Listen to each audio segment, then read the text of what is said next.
টি-20 বিশ্বকাপে বাংলাদেশ খেলতে পারবে কিনা সে সিদ্ধান্ত চূড়ান্ত হয়নি। বাংলাদেশের বিশ্বকাপের ভাগ্য ঝুলছে সুতার উপর।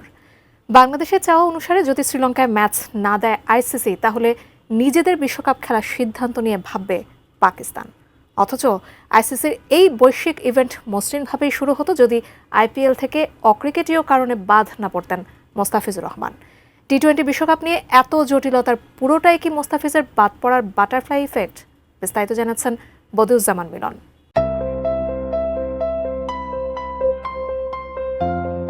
চাইনিজ প্রবাদ আছে, একটা ছোট্ট তুষারকণা বাঁশের পাতা বাঁকিয়ে দিতে পারে।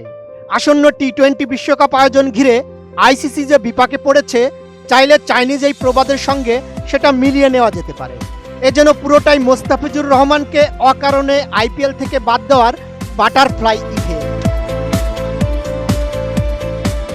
এর আগে জেনে নেওয়া যাক বাটারফ্লাই ইফেক্ট বিষয়টা কি। বাটারফ্লাই ইফেক্ট বিষয়টি বিজ্ঞানের একটা দারুণ ও চমকপ্রদ ধারণা। খুব সাধারণ বা সামান্য কোনো ছোট ঘটনা যখন সময়ের সঙ্গে সঙ্গে অনেক বড় এবং অকল্পনীয় কোনো পরিবর্তনের কারণ হয়ে দাঁড়ায়, তখন তাকেই বাটারফ্লাই ইফেক্ট বলা হয়। বাস্তব কোনো ঘটনা দিয়ে বিষয়টা খোলাসা করা যাক। দ্বিতীয় বিশ্বযুদ্ধের সময় জাপানের কুরোকো শহরে পারমাণবিক বোমা ফেলার পরিকল্পনা ছিল, কিন্তু ওই দিন কুরোকোর আকাশে মেঘ থাকায় পাইলটরা লক্ষ্য দেখতে পাননি। ফলে তারা সিদ্ধান্ত বদলে নাগাসাকিতে বোমা ফেলেন। আকাশের সামান্য কিছু মেঘ পুরো নাগাসাকি শহরের ইতিহাসই বদলে দিয়েছিল। এটাই মূলত বাটারফ্লাই ইফেক্ট। এই তত্ত্বের আবিষ্কারক ম্যাসাচুসেটস ইনস্টিটিউট অব টেকনোলজির আবহাওয়াবিদ্যার অধ্যাপক ও গণিতবিদ এডওয়ার্ড লরেন্স। ফিনিশ আসলে একটা জিনিস, সস্তায় বস্তাপতা জিনিস, স্পার্টা চিনে ফিনিশ। এবার আসা যাক টি-20 বিশ্বকাপ নিয়ে তৈরি হওয়া সাম্প্রতিক জটিলতায়। আইসিসি কি চলতি বছরের শুরুর দিনে ভাবতে পেরেছিল সময় যতই গড়াবে ততই টি-20 বিশ্বকাপ নিয়ে জটিলতা বাড়বে? যে জটিলতা কমার কোনো সম্ভাবনা দেখা যাচ্ছে না।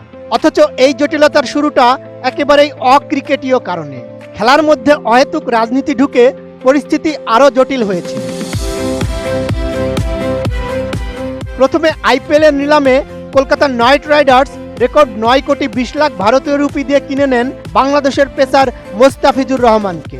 এরপর থেকেই ভারতীয় উগ্র হিন্দুত্ববাদী দলগুলো তাকে বাদ দেওয়ার দাবিতে বিভিন্ন সময় আন্দোলন করতে শুরু করেন। এরই এক পর্যায়ে বিসিসিআই আইপিএল থেকে মোস্তাফিজকে বাদ দিতে কেকেআরকে নির্দেশ দেন। তবে ঘটনা এখানে শেষ হয়নি। এরপর শুরু হয় বাংলাদেশ থেকে প্রতিবাদের ঝড়। সামাজিক যোগাযোগ মাধ্যম থেকে শুরু করে ক্রিকেট বিশ্বের সাবেক বর্তমান ক্রিকেটাররা সমালোচনায় মুখর হয়ে ওঠেন। এর পরের ঘটনা প্রবাহগুলোতে চোখ বুলালে দেখা যাবে নানা রকমের জটিলতা তৈরি হয়েই চলেছে। এই যেমন বাংলাদেশে আইপিএল সম্প্রচার বন্ধ, বিশ্বকাপ খেলতে শ্রীলঙ্কায় যাওয়ার দাবি এবং নিরাপত্তার কারণে ভারতে বাংলাদেশ দল না পাঠানোর সিদ্ধান্ত। সেই জেরে বিসিবির পরিচালক নাজমুল ইসলামের ক্রিকেটারদের নিয়ে আপত্তিকর মন্তব্য। এরপর ক্রিকেটারদের সব রকমের খেলা বন্ধের আলটিমেটাম। বিপিএল এর ঢাকা আসরের শুরুর দিনে খেলা বন্ধ থাকায় দর্শকদের ক্ষোভে মিরপুর রণক্ষেত্র। পরদিন নাজমুল ইসলামকে বিসিবির অর্থ কমিটি থেকে সরিয়ে দেওয়া এবং তাকে কারণ দর্শানো। আইসিসির কর্মকর্তাদের ঢাকায় এসেও নিষ্ফলা আলোচনা করে ফিরে যাওয়া। আয়ারল্যান্ডের ভারতে গিয়ে খেলতে আপত্তি এবং সবশেষে আইসিসি বাংলাদেশের প্রস্তাব না মানলে পাকিস্তান বিশ্বকাপে খেলবে কিনা সেটাও বিবেচনা করতে শুরু করেছে। সব মিলিয়ে বলা যায়, একসময় যা ছিল নিছকই একটি অক্রিকেটীয় সিদ্ধান্ত, সেটাই রূপ নিয়েছে টি-20 বিশ্বকাপের বড় জটিলতায়। মোস্তাফিজুর রহমানকে আইপিএল থেকে বাদ দেওয়ার সেই ঘটনা যেন বাটারফ্লাই ইফেক্ট হয়ে একের পর এক সংকট ডেকে এনেছে।